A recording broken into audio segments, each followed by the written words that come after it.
Tukaj vam bom pokazala policiste, ker jim je njihova služba več vredna kot življenje naših otrok, ki so danes jokali v stiskah, ker so bili pred razredom pozitivni na negativnih lažnih testih. To so zaščitniki nekoga, ki izvaja psihičen teror nad našo mladino, nad našo prihodnostjo. In to so močni fantje v službi policije. Odrasli, so otroci. To so moški, ki branijo oblast. Saj ni važen. Branijo nekoga, ki izvaja nasilje nad otroci. Bravo, fantje v modrem. Bravo, verjetno ste zelo ponosni, tudi ko pridete domov, objamete svoje domače, ste ponosni na to, svojo službo, na svojo korektnost, ki jo upravljate. Zelo močen moraš biti, da se spravaš na nemočne otroke.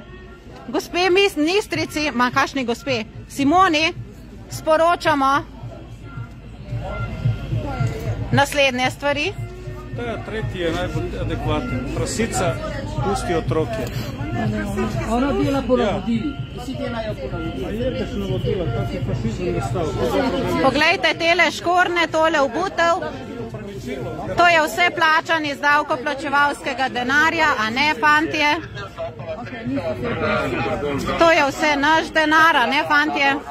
Vsi smo zvezani. Tako? Ampak eni imajo moralo in ne bodo prestopili meje. Ne bojo tolkali mogoče nas, ki smo tle. Evo, ponos slovenske policije, ki brani zločince, brani kriminalce in dovoljuje zločin, največji zločin, kar jih je možno narediti, nad otroci. Res bravo, fantje. Jaz upam, da so ponosni na vas doma. So pa odstavili ljubljanskega direktorja policije. Zakaj so ga odstavili? Ker je bil preveč